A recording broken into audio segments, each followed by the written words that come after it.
ಉಡುಪಿಯಲ್ಲಿ ಪೊಲೀಸರ ಅಮಾನತು ಪರ್ವ ಮುಂದುವರೆದಿದೆ. ಜಿಲ್ಲೆಯ ಕೋಟ ಪೊಲೀಸ್ ಠಾಣಾ ಎಸ್ಐ ಗುರುನಾಥ ಹಾದಿಮನಿ ಅವರನ್ನು ಅಮಾನತು ಮಾಡಿ ಜಿಲ್ಲಾ ಪೊಲೀಸ್ ವರಿಷ್ಠಾಧಿಕಾರಿ ಡಾಕ್ಟರ್ ಅರುಣ್ ಕೆ ಆದೇಶ ಮಾಡಿದ್ದಾರೆ. ಅಕ್ರಮ ಮರಳುಗಾರಿಕೆ ಪ್ರಕರಣವೊಂದರ ಸಂಬಂಧ ವರಿಷ್ಠಾಧಿಕಾರಿಗಳು ಅಮಾನತು ಆದೇಶ ಬರೆದಿದ್ದಾರೆ.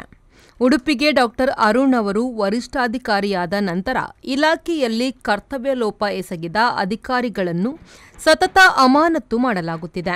ಈಗಾಗಲೇ 4 ಮಂದಿ ಎಸ್ಐಗಳು ಸಹಿತ 80ಕ್ಕೂ ಅಧಿಕ ಸಿಬ್ಬಂದಿಗಳು ಅಮಾನತುಗೊಂಡಿದ್ದಾರೆ. ಜಿಲ್ಲೆಯ ವಿವಿಧ ಠಾಣೆಗಳಲ್ಲಿ ಕರ್ತವ್ಯದಲ್ಲಿದ್ದ 4 ಮಂದಿ ಎಸ್ಐಗಳಾದ ಗುರುನಾಥ ಹಾದಿಮನೆ, ಶಂಭುಲಿಂಗ, ಅಶೋಕ್, ಸುಷ್ಮಾ ಅಮಾನತು ಮಾಡಲಾಗಿದ್ದು, ಈ ಪೈಕಿ ಕೆಲವು ಮಂದಿಯ ಅಮಾನತು ಆದೇಶ ಮುಕ್ತಾಯಗೊಂಡಿದ್ದು, ಹಿಂದೆ ಸೇವೆ ಸಲ್ಲಿಸುತ್ತಿದ್ದ ಠಾಣೆ ಬಿಟ್ಟು ಬೇರೆ ಠಾಣೆಗಳಲ್ಲಿ ಕರ್ತವ್ಯ ಸಲ್ಲಿಸುತ್ತಿದ್ದಾರೆ. ಪೊಲೀಸ್ ಕರ್ತವ್ಯ ಹೊರತುಪಡಿಸಿ ಇತರ ಕರ್ತವ್ಯ ನಡೆಸಿ ಇಲಾಖಾ ಕರ್ತವ್ಯ ಲೋಪದ ಹಿನ್ನೆಲೆಯಲ್ಲಿ ಕೆಲವರ ಮೇಲೆ ಈಗಾಗಲೇ ಶಿಸ್ತು ಕ್ರಮ ತೆಗೆದುಕೊಳ್ಳಲಾಗಿದೆ. ಈ ಪ್ರಕ್ರಿಯೆ ನಿರಂತರ ಜಾರಿಯಲ್ಲಿರಲಿದೆ. ಪೊಲೀಸರು ಕಾನೂನು ಸುವ್ಯವಸ್ಥೆಗೆ ಒತ್ತು ನೀಡುವ ನಿಟ್ಟಿನಲ್ಲಿ ಈ ಕ್ರಮ ತೆಗೆದುಕೊಳ್ಳಲಾಗುತ್ತಿದೆ ಎಂದು ಎಸ್ಪಿ ಮಾಹಿತಿ ನೀಡಿದ್ದಾರೆ. ಶ್ರೀಜಿತ್, ವಿ4 ನ್ಯೂಸ್, ಉಡುಪಿ.